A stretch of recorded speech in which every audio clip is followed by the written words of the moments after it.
One, Yo, what how up? you doing today, brother? How you doing? I'm doing good. I'm doing good. So I'm how's doing good. how's everything holding down so far with the quarantine?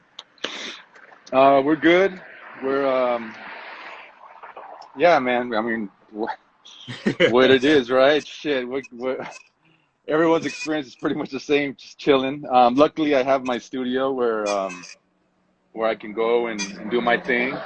Yeah, So I'm happy that I'm not having to work out of the house. Since yeah. my studio is big enough and I hmm don't share it with anybody. So I Yeah, don't have to this worry is about this is this is the super distance. special. One of the things I was telling a few of my followers and folks is that, being able to come to Man One Studio is definitely an honor. It's Oh, definitely man. exciting.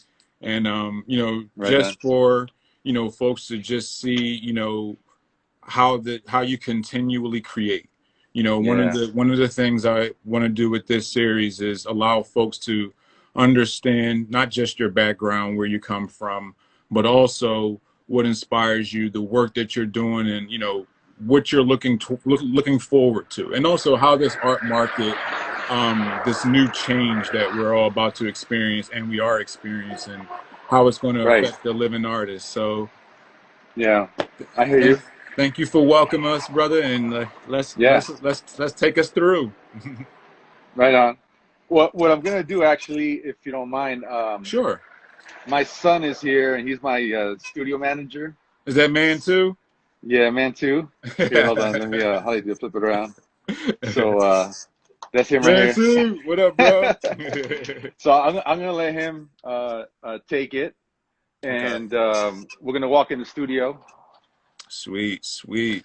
So I know a lot of people haven't been to my studio before, so I'll give them the whole rundown. Um, so anyway, first of all, you could hear me okay, right? Oh yeah. I can hear All you right, and see you perfect. Yep. all right, cool. So yeah, so this is the studio. I'm over here in Lincoln Heights, just outside of downtown LA, and I've been here for what, like 8 years now. hmm Um, yeah, like 8 years now.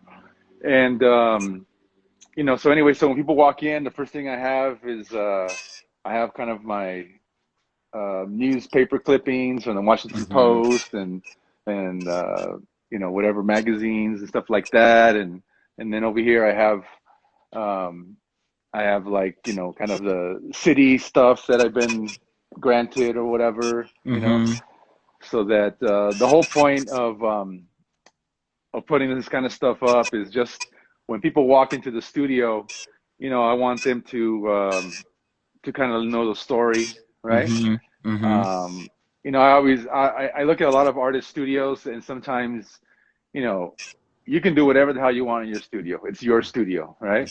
And so sometimes I walk into artist studios, and it's just their work everywhere, which is awesome. hmm But if you're a collector, I mean, sometimes sometimes you want to know more. Sometimes you want things to hmm like inspire you to think about the work differently or whatever. So I try to tell a little Yeah. bit of a story when people walk into the studio.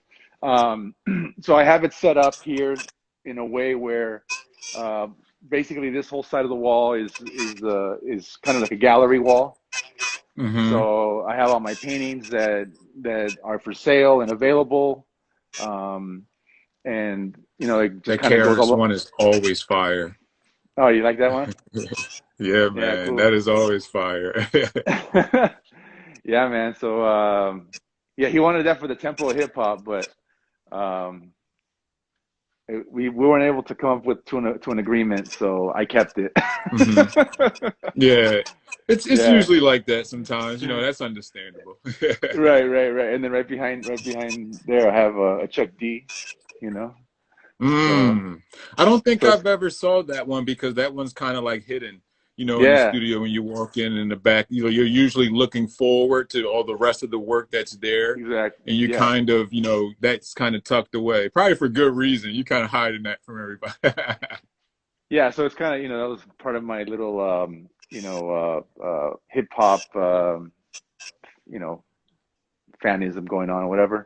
So, anyways, we'll take you in. I have the mandatory paleta truck right here.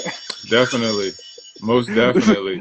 when I go sell merch or at events, you know, this is where I put all my stuff, and this is basically Super creative. how I vend at these events. You know, it's like the paleta man one truck. You know. Definitely. Anyways, Keeping it and then hood. yeah, I have some of my like billboards, posters that I did for like commercial clients. Like this was for Windows, you know, all that. So, anyways, yeah, and then I always have prints available because you know a lot of times people come in, sometimes they don't think they're collectors. Yeah. Even like sometimes I have family. I mean, actually, you know what? I had my landlord come in here a year ago for right before Christmas. And he was coming here to talk to me about some stuff, and then he saw this stuff, and he's like, "Oh, this would be cool to give to my kids." Next thing you know, he bought about 7 or 8 prints and shipped Always them out ready. for. Yeah, so I always have prints available so that that's one of the things that people catches their eye right away. And then we'll go a little bit deeper. Obviously, I have my collections here. Have all my books. Number one, my sketchbooks. These are all my sketchbooks from all my years of doing graph and painting. And I have other oversized ones at the end, but this is the majority of them, probably from 1989 this way. Wow. So anyways, and then I have books, obviously art books I collect all over the place. And my toy collection starts up here on top. You know, one of the things I think about being an artist is that a lot of people don't realize when you're an artist, most of the time you're also a collector. Yep. And Most definitely. you know, and it's because you know we all have friends who are artists, and we share with each other what we love, and we also support each other. You know, so I'll buy artwork from a friend when I can. He'll buy artwork from me when he can. So it's always like, you know, it's always that camaraderie between artists that we support each other. And so some artwork I've gotten just like, boom, here's a trade, you Yeah. know. I mean, I have some gems, you know. I don't know if you recognize this guy. This is a Barry McGee. Oh yeah, yeah, yeah. I haven't seen. Right? Wow, wow. Yeah, exactly. Wow. So you know, I have, you know, signed cans from my homeboy Chaz Bohorquez. It's a You know, classic toys as from well. mini gods from my boy Marca 27. You know, just all kinds of stuff that I collect and whatever, you know. And then obviously, you know, my whole collection of like robots. I love Japanese robots and stuff like that. Obviously, vinyl figures. I'm a pin collector too, so I love collecting pins. I have like my little scene collection right here. Dope. Yeah, so I mean, part of it for me is that when I walk into my space to get ready to paint or whatever, I also want to be inspired by what I love, you know. So this reminds me of like my love and what I'm into or whatever, you know. Definitely. Anyways, if we're going back more into the studio, we have over here, you know, more paintings. Here's a joint you might recognize. Oh yeah. From Metropolis. From Metropolis. Still love that piece. So yeah, so this is like part of my, you know, probably on this wall. It's probably the newest thing on this wall. You know, I have other pieces that are similar down here or whatever. But yeah, this is like kind of the direction that I'm enjoying right now. And going in this kind of direction where I'm mixing my love for spray can and characters, as well as, you know, multimedia, you know, whatever. So I'm messing around with that. Yeah, so that's what I'm doing there.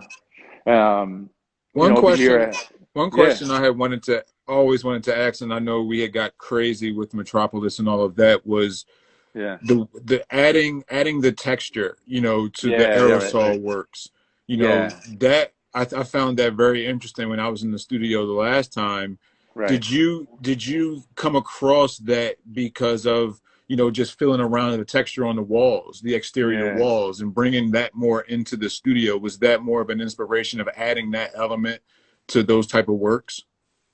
definitely. It was, you know, and some of my earlier works, I'm talking about like early 90s, 92, 93, 94. Mm-hmm. I was doing textured canvases. Mm-hmm. Um, and all those pieces pretty much have sold over the years or whatever, but that was the idea back then, and Mm-hmm. it's still the idea now. But before I would kind of make the whole surface Mm-hmm. um, textured. Now Mm-hmm. I'm just bringing it in certain areas, you know, like this little thing here feels Yeah. like stucco, you know, this little Mm-hmm. piece here, and then I scratch into it. So now instead of the whole canvas being textured like that, now it's just like fragments, you know. Yeah. But that's definitely the idea. Was just like, you know, one of the things any graffiti writer out there will tell you is like when you're painting a wall, that happens all the time. You're not wearing gloves, and you do a hit, and boom, Skid your finger. you just Yeah. tear up your finger because you know all the texture. Um, so yeah, that was definitely like part of the thing was that you know when you're bringing when I'm bringing what I do on the street into the Mm-hmm. gallery, you know, that's something that I could bring with me is the texture, you know. And I haven't messed Mm-hmm. around with it in a long time, so I'm happy to be now getting back into that. It feels Yeah. real good, you know. So there's always opportunity to get back into stuff that you enjoy, you know. Definitely. Um, For sure. anyways, what did I want to show you? So then, so right now, I'm working on a really large piece, Mm-hmm. um, Wow. which is right Wow. here. And Damn. so, That is large. yeah. I thought the last Well, one you were working on there that was large, but damn. well, this is 30 feet of an 80-foot mural. So you're only looking at about, you know, a third of it or whatever, How you many know. panels? It's over 30 panels altogether. Um, and so yeah, these panels are each panel down here is 10 feet wide, you Wow. know. So there's three of them here, and then we have the next batch of panels right up here against the wall, Mm-hmm. another batch of panels over there, and so you know this section is almost done, and once I'm done with this, then we have to shift it around Mm-hmm. so that I can paint the next set of panels. So I won't ever be able to see the entire mural Yeah. Yeah. until we install it, you know, which is Yeah. it's kind of crazy. They have that technique also in Philly with the Philly Mural Arts program where Right. they kind of bring it in and they paint via I think it's like a parachute cloth, you know, Right. and Exactly. Yeah. then they paint on it panel by panel and then reinstall it Yep. because you know on the East Coast the winters kind of take away Hmm. 5 to 6 months of actual outside time, and then are Yep. able to actually continue work by doing doing that way. Do you find that, you know, a lot more efficient, you know, a way of doing a mural or doing a larger work? Um, well, it's kind of give and take. Mm-hmm. The thing that's great about it is I can work all hours of the day. Mm-hmm. I can work a little bit of it at a time. I don't have to Mm-hmm. finish it all in one, you know. When I'm outdoors, like I really need to finish it as soon as possible because if you Yeah. leave a blank wall up for a couple days in LA, Mm-hmm. it's gonna get tagged or whatever. Yep. So you have that urgency to finish it. But be having it indoors, having it on panels, gives me like a lot of freedom, a lot of time to really, and also really treat it like a painting Mm-hmm. more than just a mural. And what Yeah. I mean by that, what I mean by that is when I'm outdoors on a mural, I'm using whatever techniques and whatever materials I use normally. But when I'm in here, I'm able to use like on this mural, I'm using acrylics, I'm using spray paint, I'm Mm-hmm. using paint markers. Yeah, you have the whole Um, arsenal with you. I have everything to my disposal, so I kind of enjoy that. You know what I'm saying? Mm-hmm. Um, so yeah, it's you know, but then again, I'm here by myself, you know, to Yeah. my music, as opposed to being out on the street, you know, living with the community, you know, so it's a give and take all the time, you know. What techniques besides the presentation takes away almost the outdoor feel of that large work? You know, because not a lot of Mm, artists get a chance to work on something that large unless it's yeah. outside, an outside world, outside mural. What takes away, or what takes away the feel of it being a large mural and kind of like minimizes it because it's indoors? It kind of makes it Yeah. 30 different paintings instead of one large wall that you got to tackle in 1 or 2, 3 days. Yeah, yeah. I mean that's exactly it. You know, when you're up on a wall, if you have a 100-foot wall, 80-foot wall, your mind is thinking like, you know, damn, this Uh-oh. is the this is a giant thing I got to knock out. You know, Mm-hmm.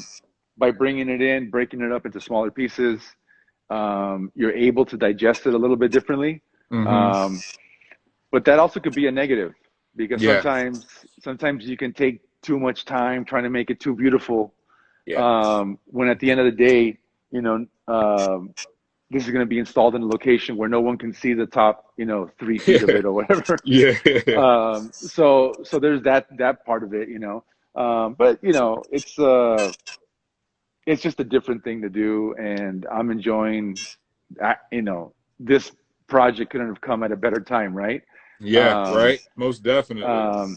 so like, there's about three. I lost about 3 outdoor gigs Mm-hmm. because of this whole, you know, virus thing, because they were murals that I had to paint on location throughout the city, Mm-hmm. and Mm-hmm. so those are, they've gotten postponed until this whole thing is over.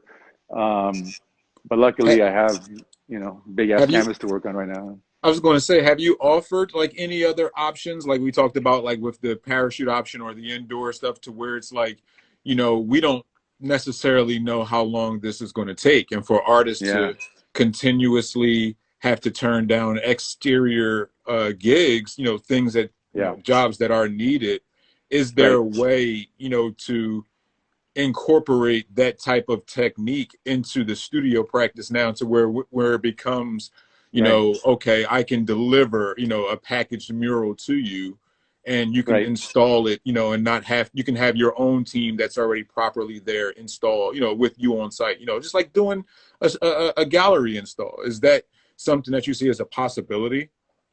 It's definitely a possibility. You know, moving forward with the way things are going, you Hmm. know, the longer this gets, the more we have to be creative, right? Yeah. And so that's definitely an option. But then again, you have to realize that's going to add cost. Yeah. That's Hmm. going to add, you know, and if the client is willing to pay for it, then that's great. But you know, my experience with mural, a lot of mural jobs, is that there's a pretty much a finite budget Hmm. on murals, and most patrons who are hiring me to do murals don't have an open-ended budget Yeah. for their Not production. flexible.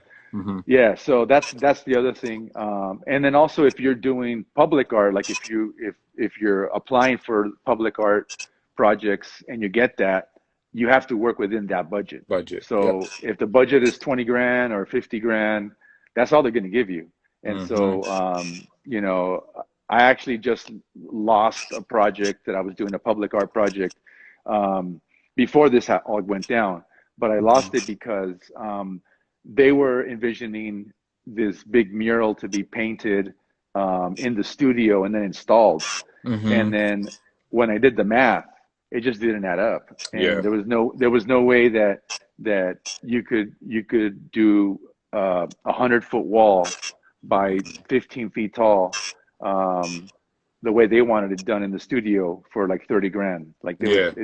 there was just it was impossible. You know, every option I went down, it was just going to cost, you know, it was just going to cost 30 grand to install it and Yeah. put it up. Yeah. And so there was absolutely no profit. So they ended up canceling the whole bid, the whole project, because you know, they didn't think about it that way. And I Mm-hmm. tried to offer to them solutions about doing it on site and doing it in different ways that it could fit within that budget, but they weren't flexible. So sometimes, you know, the client isn't as flexible as we would like them to be, you know, unfortunately. Have you noticed that a lot of clients or institutions have found, their budgets or business models not really flexible during this time because it was very unexpected to where, certain museums are reporting losses, galleries are, Yeah. are not getting the attendance, not that they were before, but, Right. getting even less of the attendance or the attention for the artists that they have. Um, Right. do you see this, you know, really becoming an issue? You know what I mean? Like Yeah. Yeah. of how this is actually, Right. how does Right. this change, their approach to you, knowing that you need, the certain amount of workspace, time, finance to actually complete the project and then also have to get paid. And then their business Right. model is not adjustable to these times. How do you think that affects artists, as Yeah. freelance, small businesses? I mean, everything is being affected right now, and Hmm.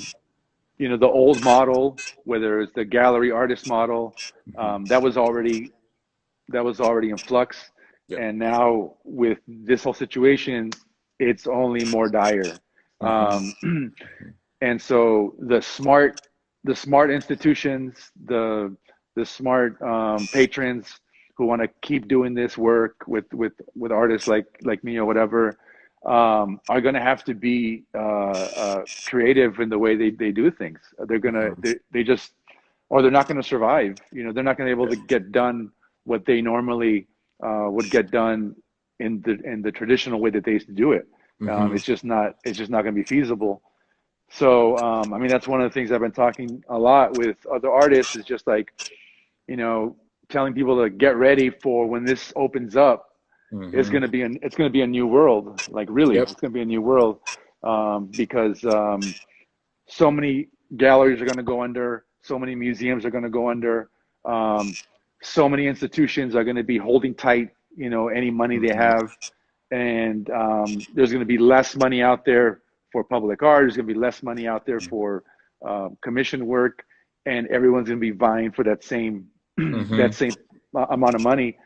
And so, unless you can figure out a different hustle, and unless you can figure out a way to circumvent all that stuff, then you're just going to be bottlenecked.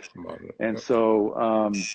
so a lot of it is, talking to these institutions, right? Like they're going to do Yeah. whatever they're going to do. I can't control what some of these foundations do or some of these institutions, but I know what I can do, you know. Hmm. And for me, I think it's a real awakening. I think for a lot of people to see that this is going to be a time for you to get, very intimate with your Hmm. followers, with your patrons, with your collectors. Um, Hmm. Something that the instead of gallery system kind of shunned away. You know what I mean? Because exactly, yeah, it was almost kind of like a quiet storm because Instagram, being the platform that we're on now, started to exactly, add in that little one to one, that person to person connection yeah, that the gallery spaces kind of in a sense we're trying to do without or do right, away from. So right, that peer-to-peer relationship, it's allowing artists to build more collectives, allowing artists to understand their business, understand their leverage in yeah, situations, and allow them to really take a hold of their business and level the field more than before. So hmm, with these galleries closing, do you see the artists becoming more of an entity themselves, like more, even yeah, more now, like because they have even to? yeah, yeah, even more now. Absolutely. I mean, it's going to be like, they always said, you're a brand and you're your own, you're your own entrepreneur and you're your own businessman and all that. A lot of artists didn't really take that in the last 10 years. Some artists did. I do. I take it Mhm. very, I take that approach. But a lot of artists don't. Yeah. And all of a sudden now they're like, oh snap, now what do I do? Right? Hmm. Like this is not going to work out the way I normally do it. Um, so I think it's crucial that artists, start figuring out not just Instagram and that stuff, but other ways of networking, that most likely are going to be, social media, most Hmm. likely going to be electronic connections. But it's a time to really get creative and really figure out like, okay, what can I do that's outside the box? Hmm. Because the status quo ain't going to work anymore, you know? Yeah, So it's like, it's going to be crazy. But hopefully we all come out on top. I mean, art's gonna happen. yeah, It doesn't most matter. definitely, Like, don't be afraid about art not happening or art disappearing because that ain't gonna happen. most Artists, definitely. I saw someone post the other day, and it was I was like really inspired to read that this guy wrote.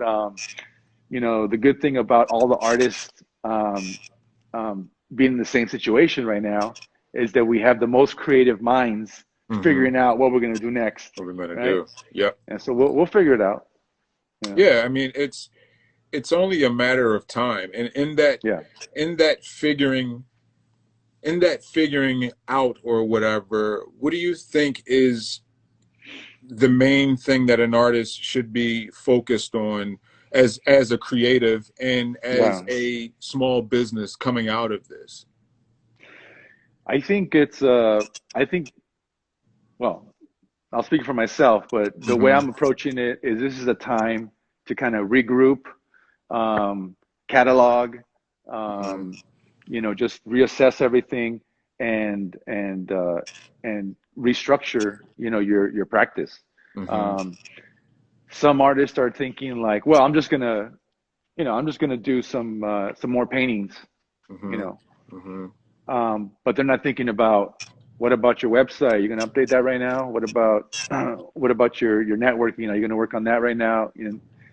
A lot of artists are just thinking when this blows over, I'm just gonna have 50 paintings that I can go shop at the Yeah. gallery, Yeah. and that Yeah. that's not what's gonna happen. The That's not what's local gonna gallery happen. may not be there. It's not gonna be there. So it's like my approach is like let's figure it out. Um, Hmm. let's kind of regroup.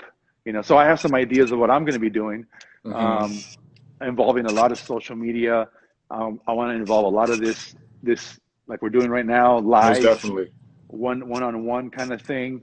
I think that's the way to do it right now. So one of the things that were affected, that has a lot to do with your practice and a lot of Yeah, everyone else's practice, was the art world. I mean, the not art world conference, you know, or the not real art conference. I'm sorry. yeah, not Um, real art. Yeah, I'm sorry. I forget my days these days, so I don't even know what's coming out of my mouth. But yeah, the Not Real Art Conference. yeah. Tell us the background of that and what that would provide, toward tying into what you were talking about artists understanding their business and understanding Hmm. the art world and navigating that space. Yeah, absolutely. So, yeah, so my partner Sourdough is the genius behind the idea of the Not Real Art conference, and we did it last year, and it was very successful. So we decided to do it again this year, Hmm. and obviously it was going to be March 21st, and you know we had to cancel for obvious reasons. Um, but the idea behind it is to get artists from different disciplines, animators and directors like Jorge Gutierrez, um, artists like Jeff Soto. Last year we had Human and Logan Hicks come and speak, and different artists. And the idea is to have artists who are successful in what they're doing and be Hmm. able to share their knowledge, with up and coming artists, with mid level artists, and with even established artists. Um, so it's always best, I think, to be able to hear from people who are doing it, Hmm. Hmm. because then you can get these little tidbits that you can't get from theory, right? Like Yes. these are people who Definitely. are who are practicing and being successful, and so but not only do we have artists, we also have people on board that are like Hollywood execs, like Hmm. Channing Dungey from Netflix, We also have, you know, different lawyers and things like that to talk about copyright law and things like that. So the whole point of the conference is to, you know, level up for the artists in attendance. You know, it's a Hmm. full day, jam-packed day. And so obviously we had to postpone it. We're going to do it again next year. We just decided, you know, instead of trying to push it another Yeah. month or 2 months, we didn't know when it was, when it could actually happen. So we just decided, you know what, let's just do it again March of next year. Hmm. So actually follow at Not Real Art World, and or go to notrealart.com, and you can find out about the conference. Yep. But aside from the conference, we also have an artist grant, the Not Oh, Real Art nice. grant. Yeah, we have the Not Real Art grant. If you go there right now, you can see the six winners that we just delivered their awards like a week and a half ago. Oh, that's nice. Um, Right on time. Dude, it was right on time. We Man, had like congrats to you guys, man. we had like I don't know, it was like 150 or so entries, Hmm. and we picked six winners. Nice. Nice. Not Real Art World is Not what Real it's Art called. World. Yeah, that's the Instagram. I'll make sure. Oh, Um, perfect. It's put up there. yeah, Yep. but yes, what I was saying is so for the grant winners, which you can see on the Instagram page, it came at perfect timing. We picked six artists out of the 150 entries, and each one of them got $2,000 for their practice. Wow. And it's no strings attached. These artists were able to get a check for 2 grand to do whatever they needed to do, pay Hmm. rent, buy materials, buy canvases, marketing, whatever they wanted to do with this 2 grand. And so it just I'm so happy that it happened, um, you know, at this moment, because these artists really need it. Yeah. And obviously we wish we could give more, but that's kind of our budget. Oh, But yeah, yeah. follow them online and hear their stories. It's pretty cool. You know, we were hoping to announce the winners, announce them at the conference, but you know that wasn't able to happen.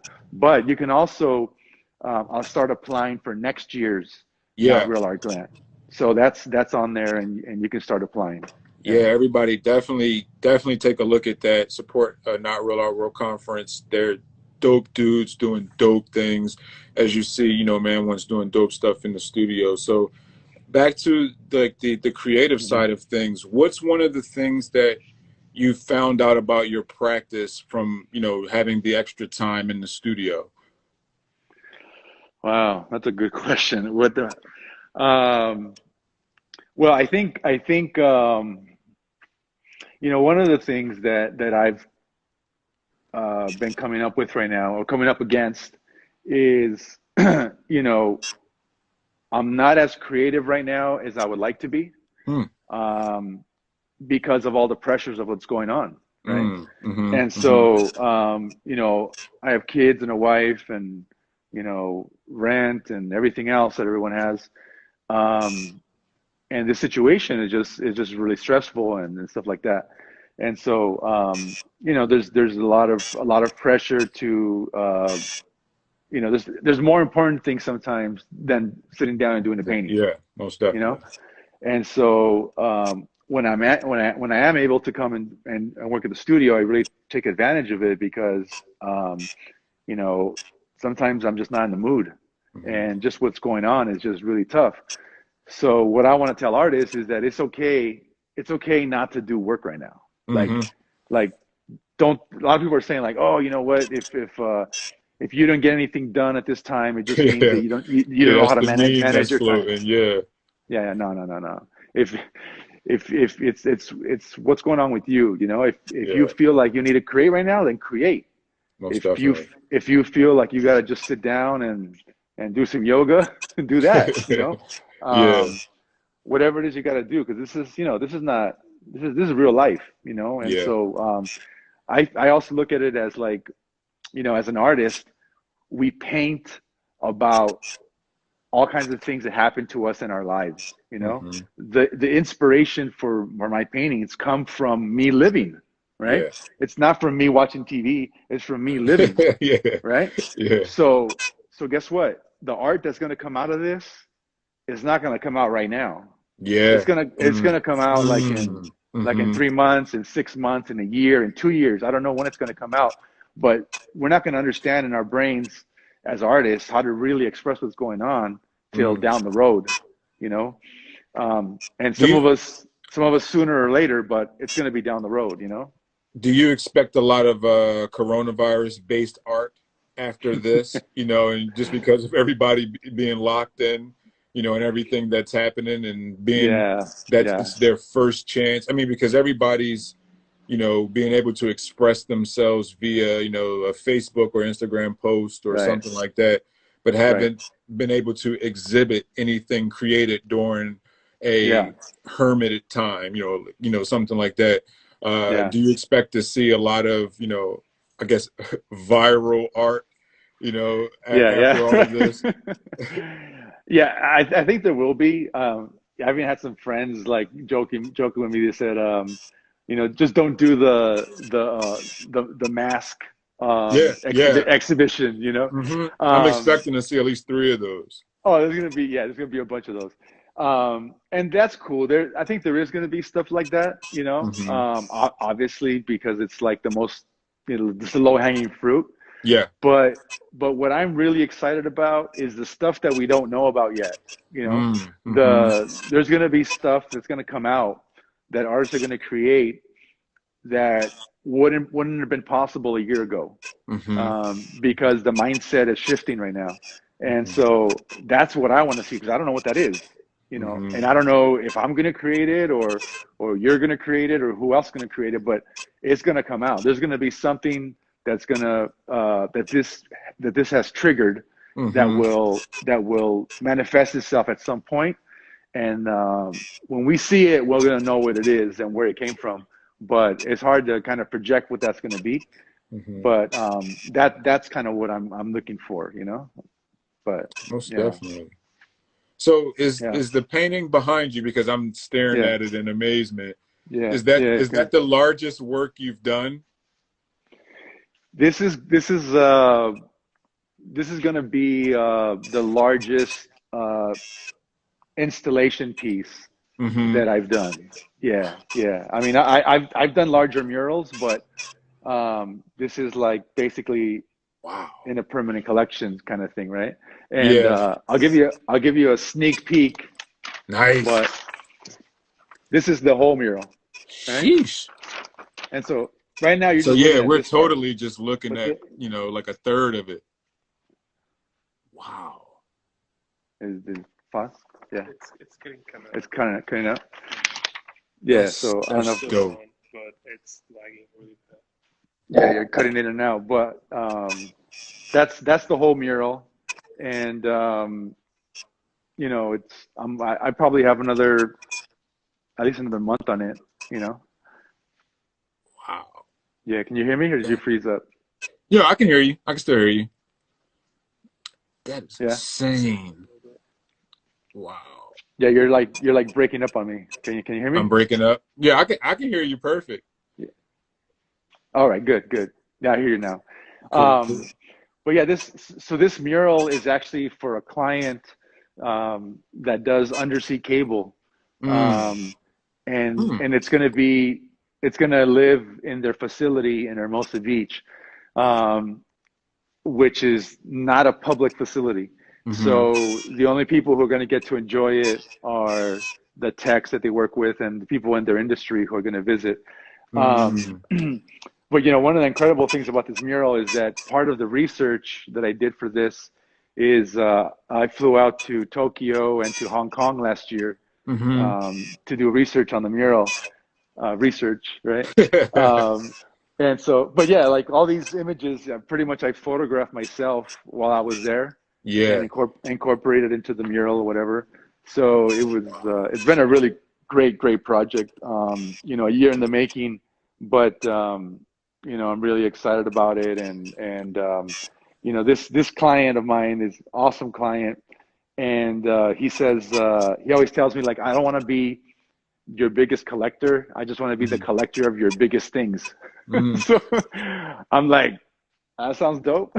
I feel that. So, like, Yeah, I have a question. As just as a market cynic. So, yeah, with this piece being, one of the largest works that will, eventually be private, how do yeah, you feel about, people besides this Instagram live post, and the folks that work with it not really getting to enjoy the greatness of this piece? Because like yeah. this work Right. is, entirely just Yeah, amazing, yeah. and, not a lot of people getting to enjoy it. And then, Right. possibly 10, 15, 20 years from now, it turning up, in someone's auction or someone's Yeah. museum from a collection. You Right. know what I mean? Like that, Right. it kind of, it makes me feel a type of way to see, Yeah. these large, beautiful pieces of work that, Yeah. kind of, in a sense, get stolen, by Yeah. private collections. Because as a Right. mural, Right. everyone can enjoy this for as long as, a tagger or somebody, doesn't Yeah. come and, disrespect or do anything to it, to where Yeah. it can become a part of, especially in LA, New York, Philadelphia, places like that, become a part Yeah. of people's fabric of living. Exactly. You know, Exactly. um, Exactly. this mural, your creation, especially around LA, they've grown. People have grown up with them. How do you feel about Right. this kind of not being able to get that same approach? You know what I Oh mean? yeah. Yeah. Yeah. No, I totally get what you mean. And one of the things about my career is that part of the reason that I've been able to be successful as an artist for so long is Hmm. because I do a number of things, right? I'm a Hmm. muralist. I also do illustration work. I do corporate work. I Hmm. do I do private commissions. I do a lot of stuff, Yeah, and I've been able to like stay busy for almost 30 years, doing that. definitely. So with that comes the thing where not everything I create will be seen by the public. Hmm. I mean, Hmm. there's projects I've done that I've had to sign NDAs that I Hmm. can't even post. Post, yeah, I can't even tell you about them right now. yeah, yeah. Um, and there's other pieces that have been, super public, right? Hmm. So for me, it's part of what I signed up for. Hmm. And I'm not just a public artist. I don't just do public art, and so I'm okay with it. You know, of course, I would love more people to see it. That's Hmm. that's that's always, I would love for more people to see it. But at the end of the day, it is what it is. And Yeah. I'm also fortunate enough to be making a living doing what I do. Now, here's the thing: even though it's going to a private collection, Hmm. I still own the copyright. You know Yeah. what I'm saying? Hmm. So I can still blow this up as a print or whatever, Hmm. and show it that way.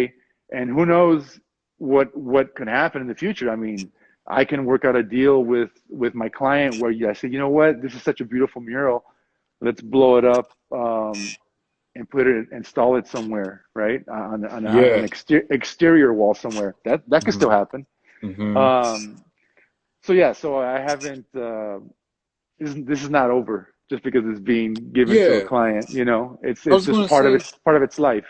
that brings up two awesome questions, because one, recent case, with the 5 Points, folks Yeah. over in there, Hmm. if that space is ever sold or demolished or anything like that, would you be able to get the mural back? And Right. also, the Right. second part to that would be, if you were to take that and let's say, the photo that you had where it's a perfect, prototype of the completed mural, if someone Yeah. wanted to get that done in, let's say, vinyl, and Yeah. reproduce it in another building, Right. how does that work? You know what I mean? Like, Yeah. well, Yeah. I know Yeah. how it works, with the Right. copyright and all that, but I guess explain Right. to the, folks how something like that would be, handled.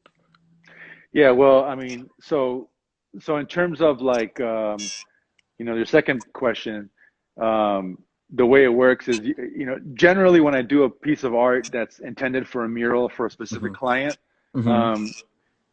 even though most of the time I'm not giving them the copyright or whatever, there's an understanding that I'm doing it for their project and their building or whatever. So if we want to reproduce it and put it somewhere else, I'm probably like legally 100% okay with doing that. But there is also like this kind of a contractual thing just that goes without saying when you work with a client, that you're giving them your best work and you're not trying to double dip, so to speak, right? But then sometimes the client, they offer it. They say, hey, you know what? If you feel like putting it up somewhere else, go for it, And so that's always the thing that's open for discussion. Sometimes the client is like, definitely, I did a project for this client who he owns like 40 Carl's Juniors in LA or something. And he had like a garage with all these Ferraris and all these, high-end cars. And I did a whole mural inside his garage.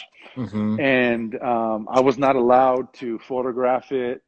I did. No, I'm sorry. I did photograph it. Okay. But I wasn't allowed to share the photographs.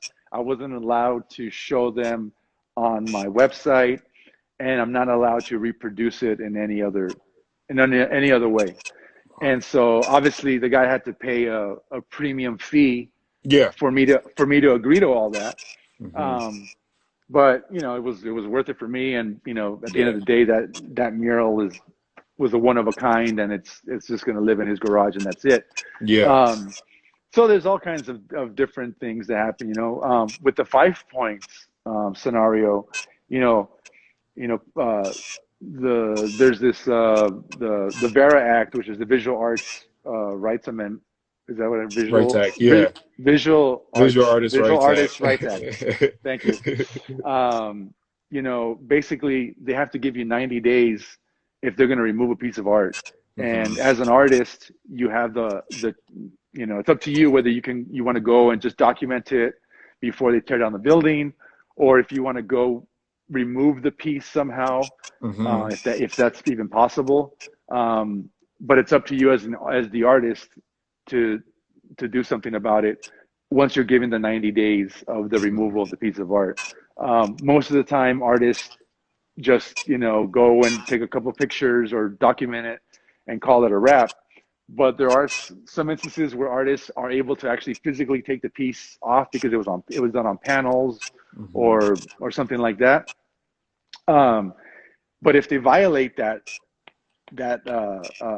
right of yours, if they don't give you the 90 days, if they just go and remove it, as what happened in this 5 point situation, you can most definitely sue them because this is your intellectual property that someone's removing from the public space without your knowledge or agreement. And people have won considerable amounts of money because of this types of lawsuit. But I wouldn't try to go that route. It's better always to just figure it out and whatever. But a lot of times building owners don't understand that. And so for me, it's really important as a working artist that I explain that to my clients, like I have a client right now in downtown that I'm doing a mural for, obviously in a couple of months or whenever this is over. And we discussed it in length because he owns properties, and he's like, hey, if next year somebody wants to buy my building, what's the situation? Can I sell it? Can I not sell it? Whatever. So I broke it down for him and kind of educated him on the correct way to do it or whatever, and he's cool with it. But you as an artist have to know those things before you get into it, right? The worst thing is to be a muralist and not know any of the legal aspects of it, And so, educate yourself. There's a lot of easy links you can find online to learn about your rights with public art and stuff like that. But you need to be your own advocate when you're out there producing work, So, you know. so speaking of, being that we're back on the topic of public art and outside, do you remember the first piece you saw that, birthed Man One? The first artist that got the first tag or the first mural that, you which said that, what, I'm getting up. This is what I'm going to do. You mean the first piece that I saw that inspired me? Yeah. Yeah. Um, you know what? I don't think it was one piece, Mm-hmm. um, but it was a series of events because I didn't start doing graffiti until like 16 years old in high school. Mm. Um, but before that, I remember as a little kid, I remember walking around Boyle Heights, for example, with my Mm-hmm. mom, holding her hand and looking up at like these huge murals, and I was like, what the hell is this? Like I didn't understand. Like I didn't when I realized that they were painted on the wall, Yeah. it kind of freaked me out. Like, oh damn, this is painted. Like like who did it and why and whatever. Because I was always drawing as a little kid. So Mm-hmm. when I started seeing these things later to find out that you know some of these artists like they were the Islos streetscapers or George Yepes or whoever, Yeah. and then to end up being friends with them and representing them, and it was crazy, it's surreal. But as a kid, I remember being very impressed by the scale of it, right? Mm-hmm. But I never sat down and said, "Oh, I'm going to do a mural." I just like kind of kept Mm-hmm. that in my head. And then with hip hop, when hip hop started, Mm-hmm. I wanted to be a b-boy and I wanted to be a DJ and all this kind of stuff. And Yeah. I sucked at all that, but I was trying. And in the background of all the videos and everything, you saw all the graffiti.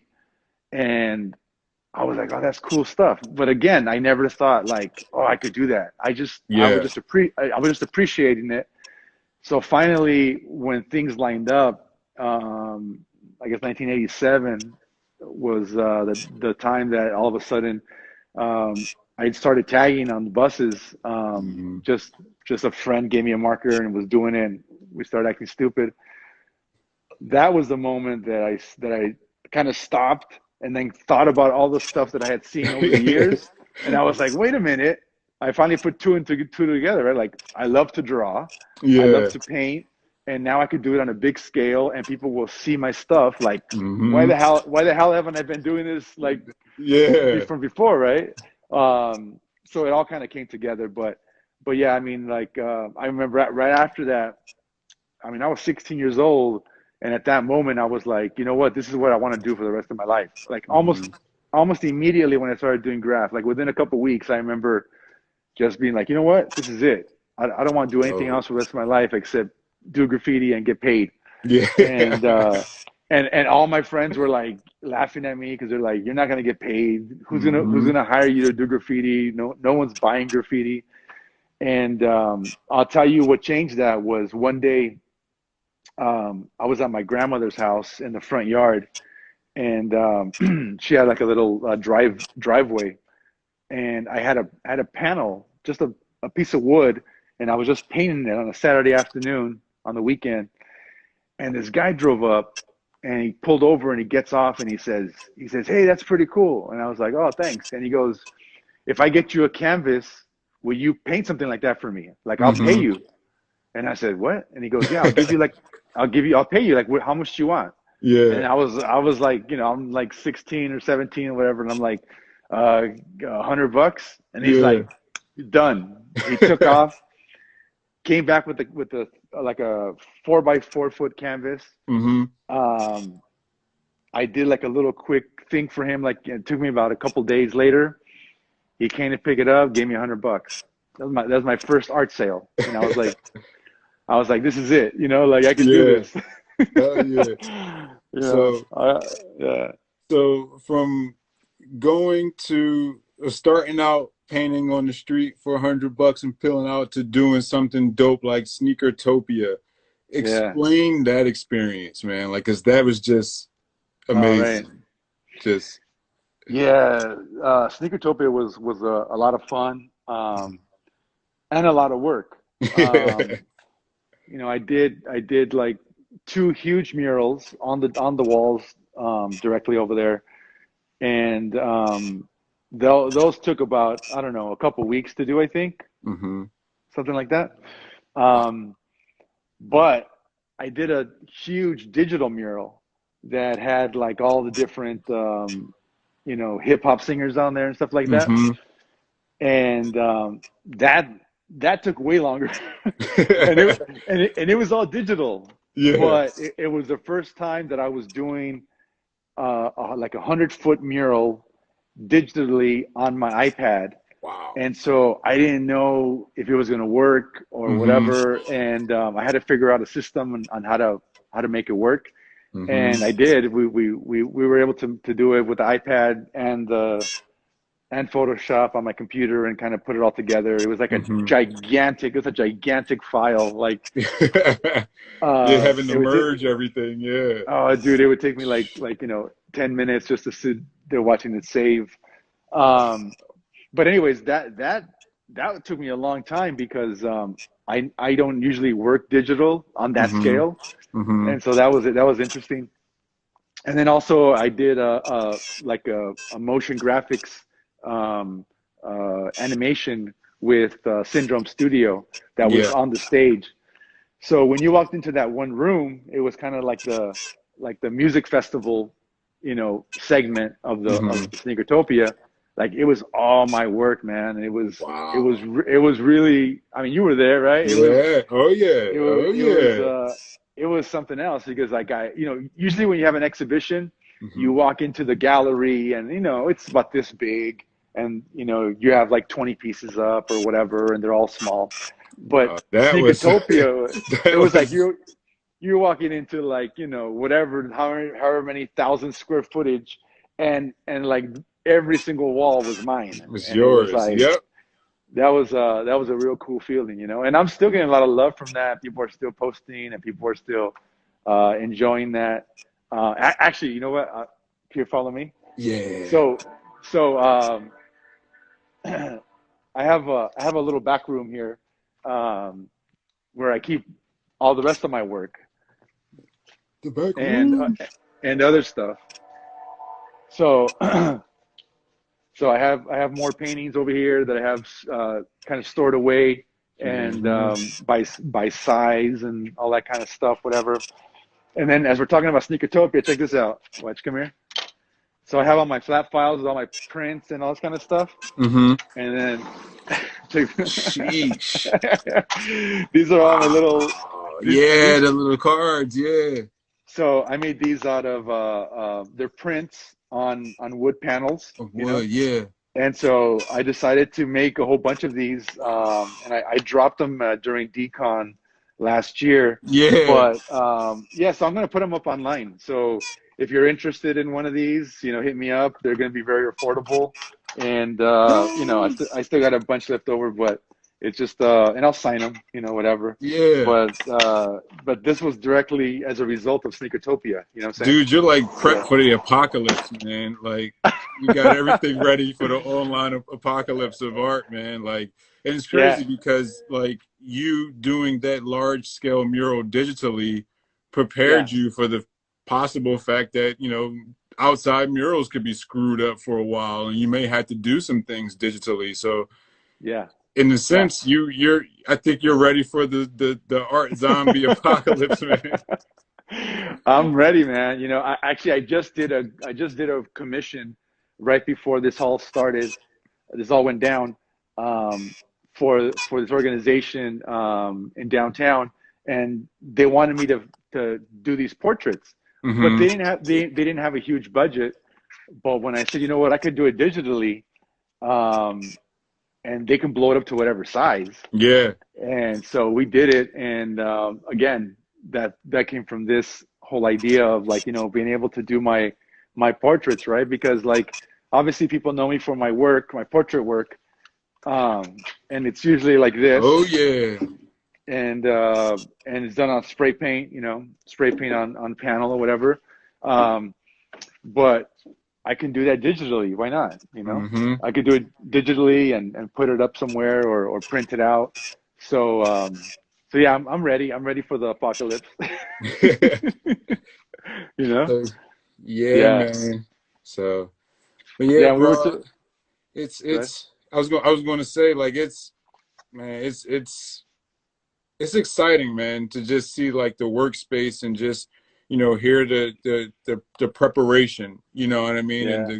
the Great. creativity is like you're ready to go, and then to just see, the work in progress, especially that large piece. Oh my God, that thing is insane, bro. Like I'm Yeah. just like blown away by that. Like, I don't think we have Yeah. any questions from anybody yet or anything like that. I Yeah. don't know if anybody has anything, didn't anything pop up. And check this out. I got all my tubes ready to go. Yeah, They're all like, here. I got my workstation ready to go. So absolutely. and you got man two on the camera, so he's going to I be got doing the content. Yeah, exactly. Well, one of the things that I'm going to start doing is because of all the files and stuff I have, like, Hmm. um, I think man one signal